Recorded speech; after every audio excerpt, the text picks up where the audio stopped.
नमस्कार। चार्ट्स देखकर अक्सर कंफ्यूजन होता है ना? तो चलो फटाफट अगले कुछ ही मिनटों में जितने भी जरूरी चार्ट पैटर्न्स हैं उन्हें एकदम सिंपल भाषा में समझते हैं। तैयार हैं? चलिए शुरू करते हैं। लेकिन एक मिनट, सबसे बड़ा सवाल तो ये है कि क्या ये चार्ट पैटर्न्स सच में फ्यूचर बता सकते हैं या ये बस यूं ही देखने में अच्छे लगते हैं? देखिए, इसी सवाल का जवाब ही इन्हें सही तरह से यूज करने का सीक्रेट है। ओके, तो सबसे पहले बात करते हैं टॉप और बॉटम पैटर्न्स की। इन्हें ना रिवर्सल पैटर्न भी कहा जाता है। क्यों? क्योंकि ये हमें एक इशारा देते हैं कि भाई मार्केट का जो ट्रेंड चल रहा है ना, वो अब पलट सकता है। मतलब जो चीज ऊपर जा रही थी वो नीचे आ सकती है और जो नीचे गिर रही थी वो ऊपर जा सकती है। तो ये रहा पहला वाला डबल टॉप। इसको एम पैटर्न भी कहते हैं। साफ साफ दिख रहा है क्यों, है ना? बिल्कुल एम जैसा। अब जरा सोचिए, प्राइस एक पहाड़ की चोटी तक चढ़ा, फिर थोड़ा सा नीचे आया और फिर हिम्मत करके दोबारा उसी ऊंचाई तक गया, लेकिन टिक नहीं पाया और वापस नीचे आने लगा। ये जो दो चोटियां बनी ना, ये एक सिग्नल है कि बॉस अब और ऊपर जाने की हिम्मत नहीं बची है और प्राइस नीचे लुढ़क सकता है। और इसका ठीक बिल्कुल उल्टा है डबल बॉटम यानी डब्ल्यू पैटर्न। यहाँ क्या हो रहा है? कीमत एक घाटी में नीचे गिरी, थोड़ा सा ऊपर उठी और फिर से उसी गहराई तक जाकर इस बार ऊपर की तरफ चढ़ने लगी। ये जो डब्ल्यू शेप बनता है ना, ये एक इशारा है कि गिरावट का दौर शायद खत्म हो गया है और अब प्राइस ऊपर जा सकता है। तो याद रखने का एक सिंपल तरीका बताता हूँ। एम मतलब मुश्किल, प्राइस के लिए और ऊपर जाना मुश्किल है तो वो नीचे जा सकता है। और डब्ल्यू मतलब विनिंग, प्राइस जीत रहा है, वो ऊपर जा सकता है। सीधी सी बात है, एम पैटर्न एक बियरिश सिग्नल है और डब्ल्यू पैटर्न एक बुलिश सिग्नल। कितना सिंपल है। अच्छा, कभी कभी ना मार्केट बहुत जिद्दी होता है। वो 2 बार नहीं बल्कि 3 बार एक ही लेवल को टेस्ट करता है।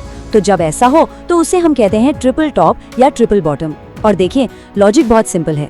अगर 2 कोशिशों के बाद भी ट्रेंड नहीं पलटा तो तीसरी कोशिश के बाद का जो सिग्नल होगा वो तो और भी ज्यादा मजबूत होगा, है ना? तो बस ये समझ लीजिए कि ये डबल पैटर्न का ही एक ज्यादा पावरफुल वर्जन है। चलिए अब आते हैं एक और बड़े ही फेमस रिवर्सल पैटर्न पर। इसका नाम है हेड एंड शोल्डर्स। हाँ, नाम सुनने में थोड़ा अजीब लग सकता है, पर यकीन मानिए ये पैटर्न उतना ही काम का है। इसको समझने के लिए एक कहानी की तरह सोचिए। चार्ट पर ना 3 चोटियां बनती हैं। पहली चोटी वो है लेफ्ट शोल्डर, उसके बाद एक और बड़ी और ऊंची चोटी बनती है, ये है हेड। और फिर एक तीसरी चोटी बनती है जो हेड से तो छोटी होती है पर लगभग पहले वाले शोल्डर के बराबर, ये है राइट शोल्डर। जैसे ही ये तीसरा शोल्डर बनता है ना, ये एक इशारा है कि मार्केट अब थक चुका है और अब नीचे की तरफ जा सकता है। और अब तो आप समझ ही गए होंगे, अगर इसी पूरे पैटर्न को हम उल्टा कर दें तो क्या बनेगा? Inverse head and shoulders. बिल्कुल सही। यहाँ 3 चोटियों की जगह 3 घाटियां बनती हैं और बीच वाली घाटी सबसे गहरी होती है। ये एक बुलिश सिग्नल है जो ये बताता है कि भैया गिरावट का दौर शायद खत्म हो गया है और अब प्राइस यहाँ से ऊपर की तरफ रॉकेट बन सकता है। ओके, अब बात करते हैं ट्रायंगल पैटर्न्स की। इन्हें ना आप मार्केट का पॉज बटन समझ सकते हैं। होता क्या है कि जब प्राइस एक रेंज में आके सिकुड़ने लगता है, मतलब उसकी मूवमेंट कम होने लगती है, तो वो एक ट्रायंगल जैसा शेप बनाता है। ये हमें बताता है कि मार्केट एक बड़ा मूव लेने से पहले बस थोड़ी देर के लिए सांस ले रहा है। तो इसमें पहला है असेंडिंग ट्रायंगल। यहाँ देखिए, ऊपर की लाइन एकदम सीधी है, मान लीजिए एक छत की तरह, लेकिन नीचे की जो लाइन है वो लगातार ऊपर की तरफ उठ रही है। अब आप खुद सोचिए, ये बिल्कुल वैसा ही है जैसे प्राइस को एक कोने में दबाया जा रहा है और उसके पास ऊपर जाने के अलावा कोई रास्ता ही नहीं बच रहा। इसीलिए ज्यादातर मामलों में ये ऊपर की तरफ ही ब्रेकआउट देता है। और इसका ठीक उल्टा होता है डिसेंडिंग ट्रायंगल में। यहाँ नीचे की लाइन एकदम सीधी है जैसे कोई मजबूत फर्श हो, लेकिन ऊपर की लाइन वो लगातार नीचे की तरफ प्रेशर बना रही है। तो यहाँ प्राइस को नीचे की तरफ धकेला जा रहा है और अक्सर ये नीचे की तरफ ही ब्रेक डाउन करता है। तो मतलब बात बिल्कुल सीधी है। असेंडिंग ट्रायंगल में प्रेशर ऊपर की तरफ बन रहा है तो वो बुलिश है, और डिसेंडिंग ट्रायंगल में प्रेशर नीचे की तरफ बन रहा है तो वो बियरिश है। बस प्रेशर की दिशा देख लीजिए, आपको खुद ब खुद अंदाजा लग जाएगा कि आगे क्या हो सकता है। ठीक है, तो हमने इतने सारे अलग अलग पैटर्न्स तो देख लिए, पर अब आते हैं सबसे जरूरी बात पर। इनका असली मतलब क्या है?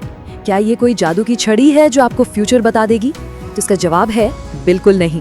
इस एक बात को हमेशा याद रखिएगा, ये पैटर्न्स सिर्फ संभावनाएं बताते हैं, कोई गारंटी नहीं देते। ये आपको बस ये हिंट देते हैं कि पलड़ा किस तरफ ज्यादा भारी है। इसे आप बिल्कुल मौसम के पूर्वानुमान की तरह समझिए कि भाई बारिश होने की संभावना तो है, पर होगी ही ये कोई पक्के तौर पर नहीं कह सकते। तो आखिर में सवाल ये उठता है कि क्या ये पैटर्न सिर्फ कहानियां हैं या फिर ये किसी स्ट्रैटेजी का हिस्सा बन सकते हैं? देखिए, इन्हें हमेशा एक टूल की तरह समझिए, पूरी टूल किट नहीं। असली समझदारी इसी में है कि इन्हें अपनी खुद की रिसर्च और समझ के साथ मिलाकर इस्तेमाल किया जाए।